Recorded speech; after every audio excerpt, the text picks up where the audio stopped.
초대 예루살렘 교회, 최초의 신약 교회였습니다. 우리는 이 예루살렘 교회를 통해서 교회의 모습이 어떠해야 하는지를 우리가 알 수가 있습니다. 사도행전 2장을 보면은 예루살렘 교회는 사도들의 가르침이 있는 그런 교회였습니다. 또 사랑의 교제가 넘치는 그러한 교회였습니다.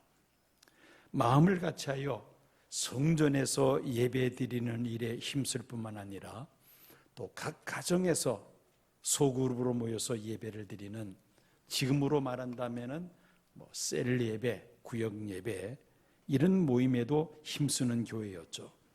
성령이 충만하여 기도에 힘쓰는 교회였습니다. 심지어 사유재산을 교회에 내놓아서 경제적으로 어려운 사람들을 돕는 일에도 앞장서는 사랑에 넘치는 교회였습니다.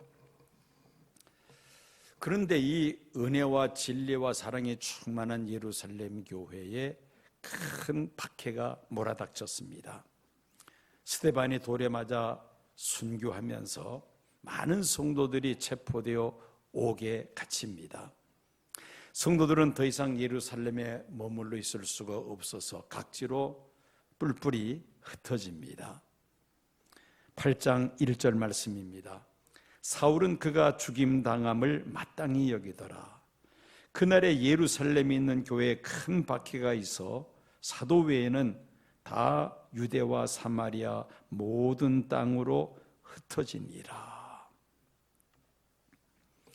스데반이 순교한 이후에 예루살렘에 몰아닥친 이 박해는 얼마나 큰 박해였느냐면은 헬라어 성경을 보면은 메가스라고 되어 있습니다. 메가스라는 말을 요즘 우리가 메가라는 말을 많이 씁니다. 교회도 메가처치, 도시도 메가시티, 이 메가라는 말을 많이 쓰는데 이 메가라는 말은 아주 크다는 그러한 뜻입니다.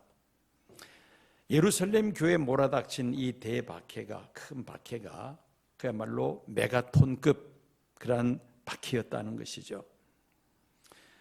마치 토네이도처럼 예루살렘 교회에 이 강력한 박해가 이 예루살렘 교회에 불어닥쳤던 것입니다.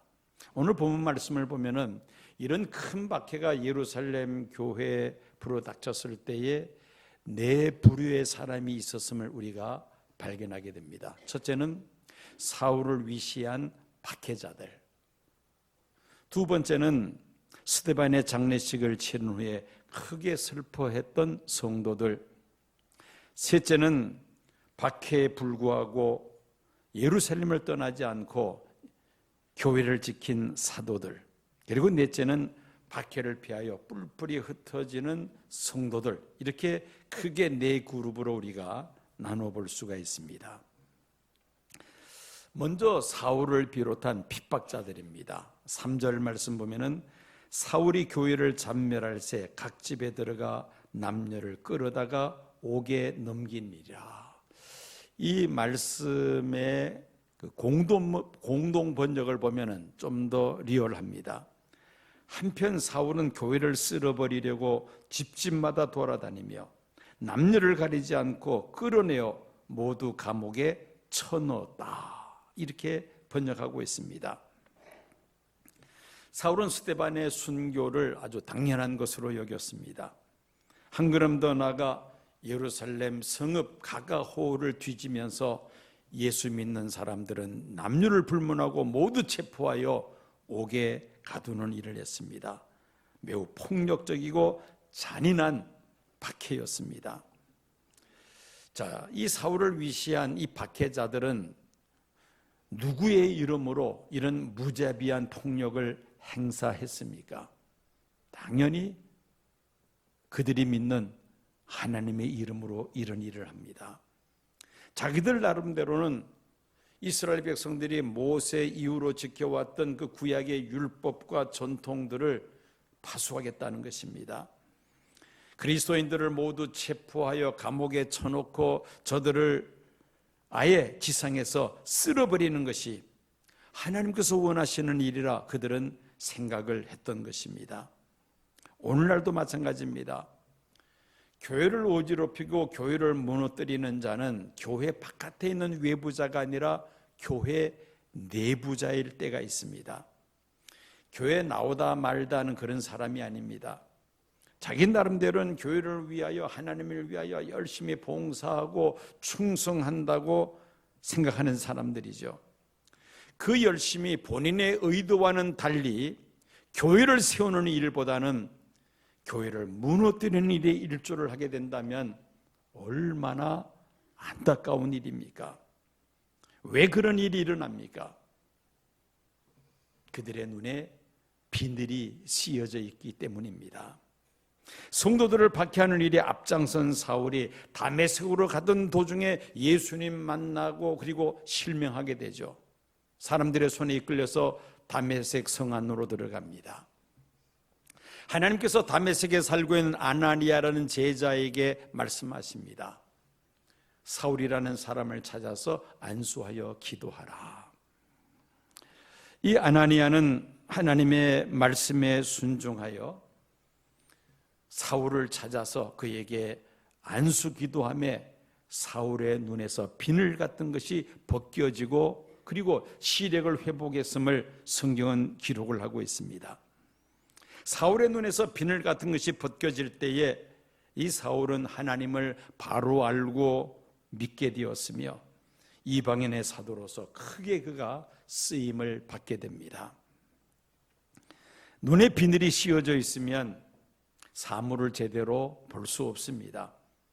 영적으로 비늘이 씌워져 있는데 하나님을 바로 알 수 없고 바로 믿을 수도 없고 하나님의 뜻을 이해할 수도 없다는 말이죠.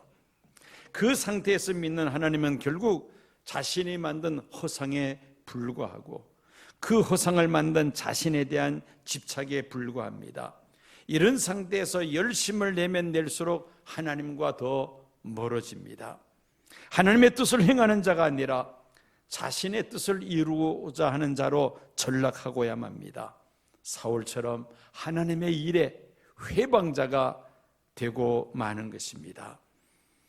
우리가 하나님을 향한 편견의 비늘, 또 우리의 욕망의 비늘, 이기심의 비늘을 떨쳐버리지 않는다면 우리도 사울과 같은 일을 반복할 수밖에 없습니다.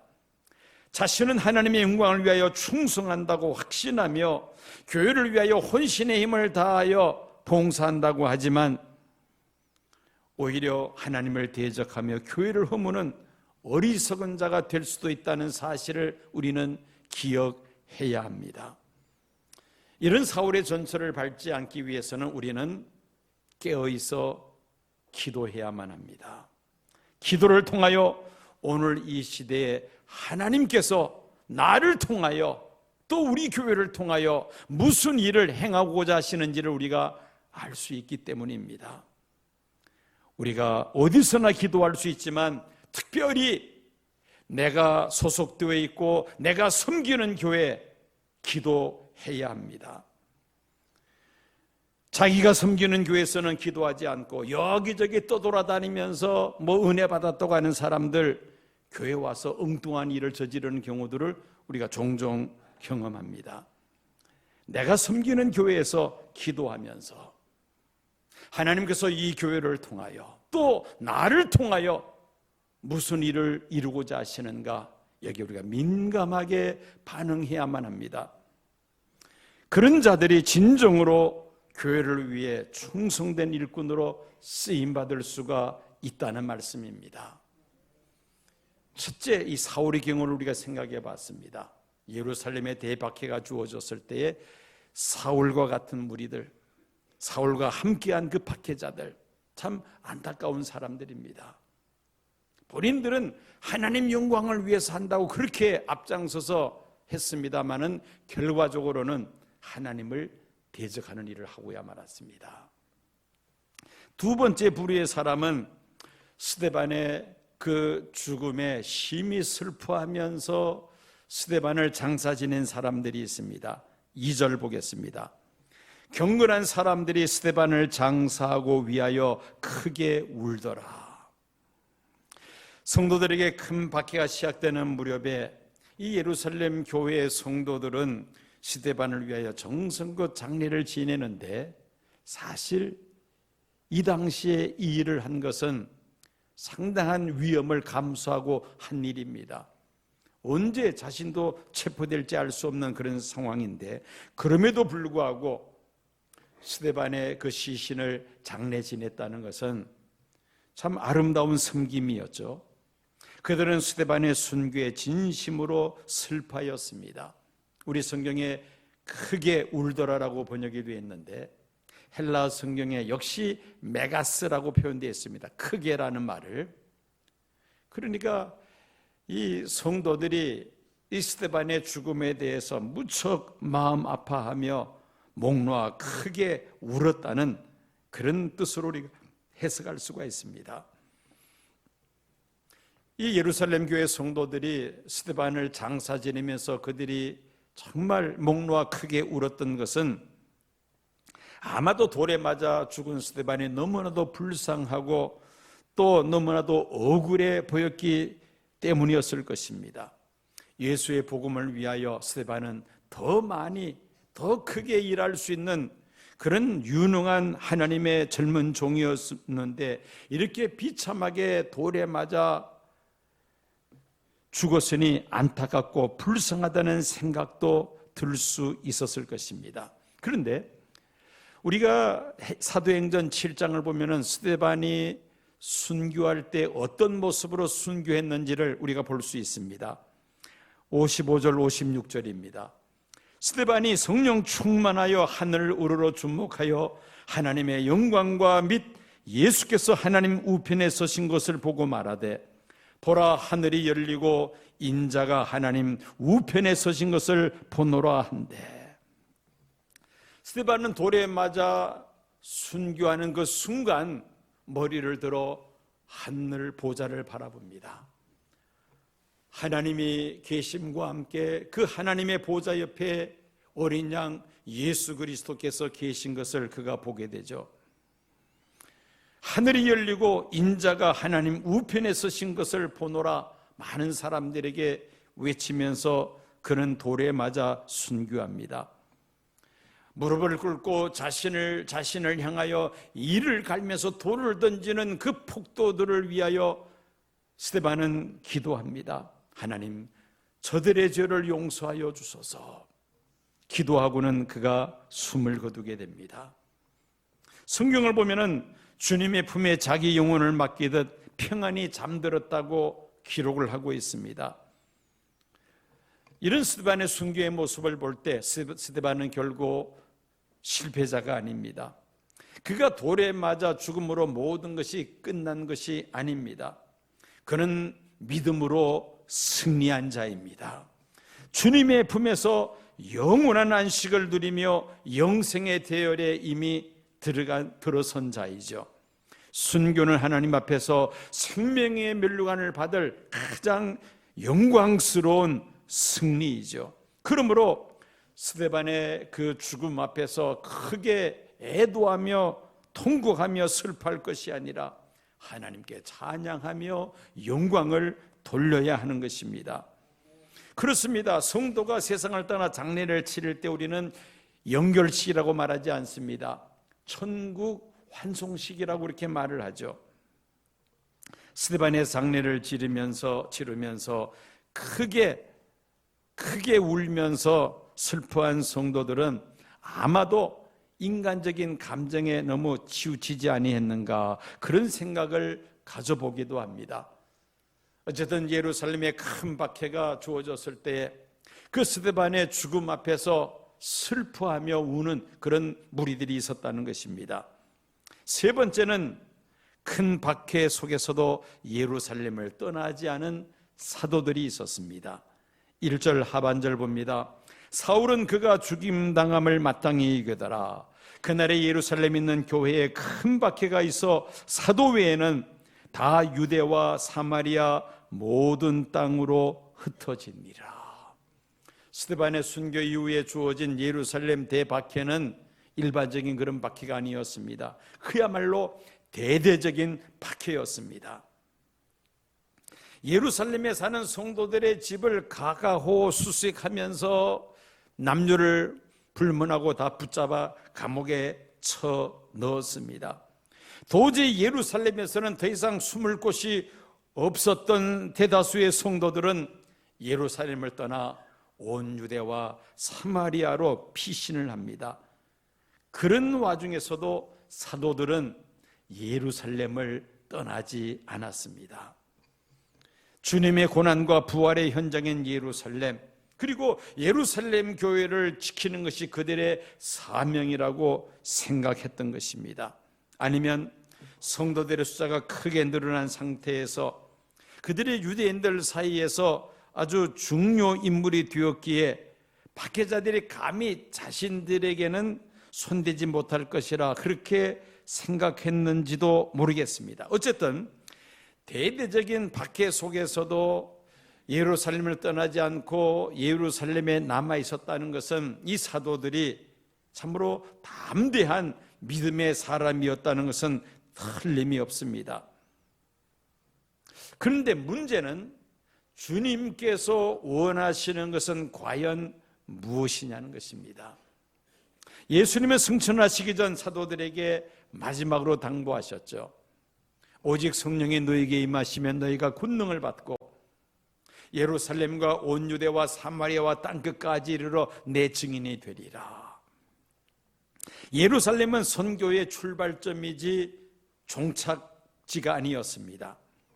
사도들은 주님이 주신 세계 선교의 비전보다는 예루살렘 교회를 파수하는 데 더욱더 주안점을 두었던 것입니다. 어떤 의미에서 본다면 사도들은 이방인 선교에 대해서는 수동적인 그런 입장을 취했습니다. 예루살렘에 거주하면서 이 신약교회의 영역을 확장하려는 그런 소극적인 자세를 취하고 있었죠. 그래서 선교학자들 가운데 일부는 스데반 순교 이후에 하나님께서 예루살렘 교회를 흩으신 것이라고 그렇게 주장하는 자도 있습니다. 일반적으로 오순절을 신약교회 탄생일로 그렇게 간주합니다마는 선교적 교회론을 주도하는 미국의 복음과 문화 네트워크의 중심학자 중 한 사람인 스티븐 베반스는 오순절을 교회 탄생일로 보지 않습니다. 그 이유는 스데반 순교 사건이 일어나 성도들이 흩어지기 전까지는 사도들은 유대교의 범주에서 남아 있으려고 했던 그런 경향이 있었다는 것입니다. 안디옥 교회가 세워지면서 비로소 신약 교회가 유대교의 울타리를 벗어나서 새로운 신앙 공동체로 완전히 탈바꿈을 하게 됩니다.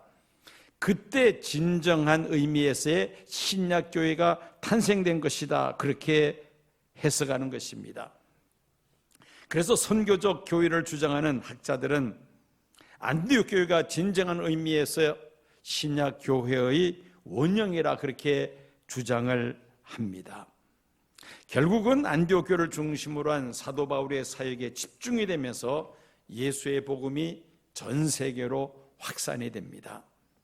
상대적으로 예루살렘을 파수하려고 했던 사도들의 이름과 예루살렘 교회 이름은 어느 순간 사라지고 맙니다. 사도행전 15장을 끝으로 사도들은 무대에서 사라지죠. 그리고는 사도 바울을 중심으로 안디옥 교회를 베이스 캠프로 해서 전 세계로 복음이 뻗어나가는 그 과정이 사도행전 후반부에 자세하게 기록을 하고 있습니다. 예루살렘을 사수하려고 했던 사도들, 물론 그들은 참으로 용감한 사람들이었습니다. 죽음을 불사하고 그들은 교회를 지키려고 했던 것입니다. 그러면서 한 가지 아쉬운 것은 이 사도들은 예루살렘에 안주하려고 했다는 것, 그리고 이 유대교의 큰 울타리에서 과감하게 벗어나려고 하지 않았다는 것, 그것이 한 가지 안타까운 일이라고 우리가 볼 수가 있습니다. 이제 마지막으로 큰 박해로 예루살렘을 떠나 흩어지는 성도들입니다. 예루살렘을 떠난 성도들이 신앙적으로 배신한 것처럼 보이고 비겁한 것으로 보일 수도 있습니다. 그러나 문제는 그들이 어디로 흩어졌고 흩어져서 무엇을 했느냐, 이것이 매우 중요합니다. 1절 하반절 보면은 그날에 예루살렘에 있는 교회에 큰 박해가 있어 사도 외에는 다 유대와 사마리아 모든 땅으로 흩어지니라. 그들이 흩어진 그 지역을 보면은 예수님께서 승천하시기 전에 마지막으로 당부하셨던 그 말씀 그대로였습니다. 예루살렘과 온 유대와 사마리아, 온 유대와 사마리아로 이 예루살렘 교회 성도들이 흩어졌다는 것입니다. 그들이 흩어져서 한 일이 무엇이었습니까? 4절 말씀 보면은 그 흩어진 사람들이 두루 다니며 복음의 말씀을 전할세. 그들이 흩어지면서 복음을 전파합니다. 그렇게 해서 세워진 교회 가운데 하나가 바로 안디옥 교회였던 것입니다.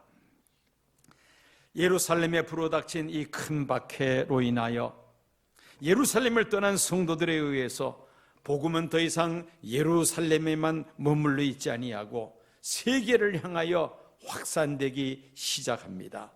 사도행전 11장 19절에서 21절까지 말씀입니다. 그때 스데반의 일로 일어난 환난으로 말미암아 흩어진 자들이 베네게와 구브로와 안디옥까지 이르러 유대인에게만 말씀을 전하는데 그 중에 구브로와 구레네 몇 사람이 안디옥에 이르러 헬라인에게도 말하여 주 예수를 전파하니 주의 손이 그들과 함께 하심에 수많은 사람들이 믿고 주께 돌아오더라. 만약에 예루살렘 교회 성도들이 사도들처럼 예루살렘을 떠나지 않고 예루살렘 교회를 파수하고자 했다면은 아마 사마리아와 땅끝까지를 복음 전파하기에는 어렵지 않았을까 하는 생각을 가져봅니다. 스데반의 순교 이후에 예루살렘 교회에 주어진 이 큰 박해는 예루살렘 교회가 이 유대교의 울타리를 벗어나서 전 세계로 복음을 확산시키는 그런 중요한 계기가 되었다는 것이죠. 세계인의 종교로 발돋움하는 그런 기회가 되었다는 것입니다. 흩어졌다. 이 흩어졌다는 단어가 헬라어로 디아스페이로라고 합니다. 이 단어로부터 흩어진 자, 디아스포라라는 말이 나옵니다. 그런데 이 흩어지다, 디아스페이로라는 이 동사는 농부가 씨를 뿌리는 그 행동을 가리키는 동사입니다. 여러분, 농부들이 씨를 뿌릴 때 한 군데 이렇게 밀집해서 이렇게 뿌리지 않지 않습니까? 골고루 구석구석에 씨를 뿌립니다. 하나님께서 예루살렘에 있는 성도들을 전 사방으로 흩으셨다는 것입니다. 농부가 씨를 뿌리듯이 이 성도들을 하나님께서 흩으셨다는 것입니다. 그 중에 하나인 안디옥 교회는 최초의 디아스포라 교회가 됩니다. 이 디아스포라 교회는 철저히 선교적 교회가 됐다는 사실을 우리가 잊지 말아야 합니다. 즉 예루살렘에 큰 박해가 주어졌을 때에 예루살렘을 떠나 온 유대와 사마리아와 그리고 이방 나라까지 흩어지는 이 성도들은 바로 디아스포라였습니다. 그들이 흩어지면서 복음의 씨앗을 그들이 뿌렸다는 말이죠. 예수님이야말로 디아스포라의 원형이요 모델이라 말할 수가 있습니다. 예수님은 성부 하나님과 함께 하늘 보좌에 계셨던 분이죠. 온 인류를 죄에서 구원코자 하시는 하나님의 뜻을 이루시기 위하여 예수님은 인간의 몸을 입으시고 이 세상에 오셨습니다. 만약에 예수님께서 하늘 보좌만 고집하셨더라면 우리는 구원받을 수 있는 길이 없습니다. 십자가에 죽기까지 복종하지 아니하셨더라면 인류가 구원받는 사건은 있을 수가 없는 것이죠. 그래서 예수님은 바로 이 디아스포라의 원형이요 모델이라 말할 수가 있습니다. 우리는 예수를 믿음으로 하나님의 자녀가 되었으며 또한 영생을 이미 얻었습니다. 하늘나라의 디아스포라이신 예수님을 본받아 이 땅의 디아스포라가 되는 것이 성도의 의무요 또한 성도의 사명입니다. 그런데 이 땅에서 디아스포라로 산다는 것이 결코 쉬운 일이 아닙니다. 난민 신세가 얼마나 불안하고 또 어렵겠습니까? 야곱은 노년에 이집트 총리로 있는 그 요셉의 초청을 받아서 온 가족과 함께 이집트로 이주를 하죠. 그리고 이집트의 바로 왕 앞에서 자신을 이렇게 소개합니다. 내 나그네 길의 세월이 130년이니이다. 내 나이가 얼마 못 되니 우리 조상의 나그네 길의 연조에 미치지 못하나 험악한 세월을 보내었나이다. 야곱은 험악한 세월을 살았다고 그의 나그네 길 여정을 그렇게 바로 왕에게 소개하고 있습니다. 우리가 야곱처럼 이 나그네 인생길을 걷고 있습니다마는 우리는 갈 곳을 몰라 방황하는 방랑자가 아니라 가야 할 목적지가 분명한 순례자인 줄로 믿습니다. 하나님께서 보내시는 곳에 우리가 해야 할 일은 바로 복음을 전하는 것이죠.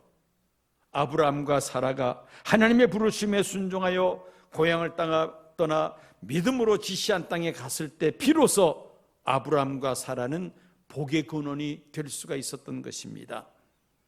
하나님은 우리를 디아스포라로 부르셨습니다.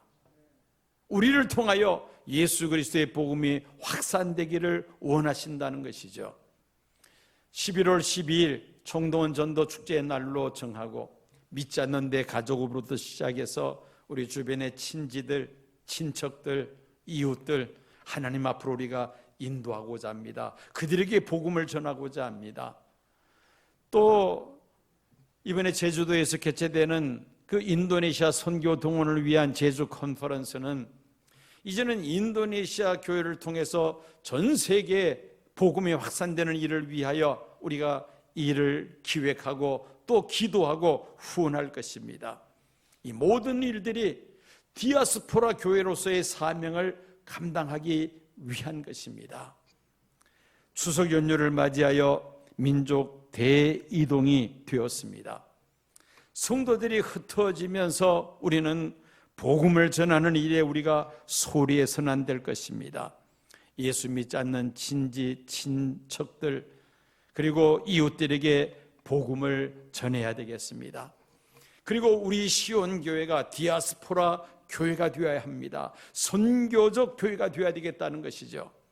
민족 복음화를 위하여 또 세계 복음화를 위하여 우리에게 주어진 또 우리가 할 수 있는 일을 최선을 다할 때에 하나님께서 우리를 통하여 영광을 받으시고 아름다운 열매들이 풍성히 맺혀지게 하실 줄로 믿습니다.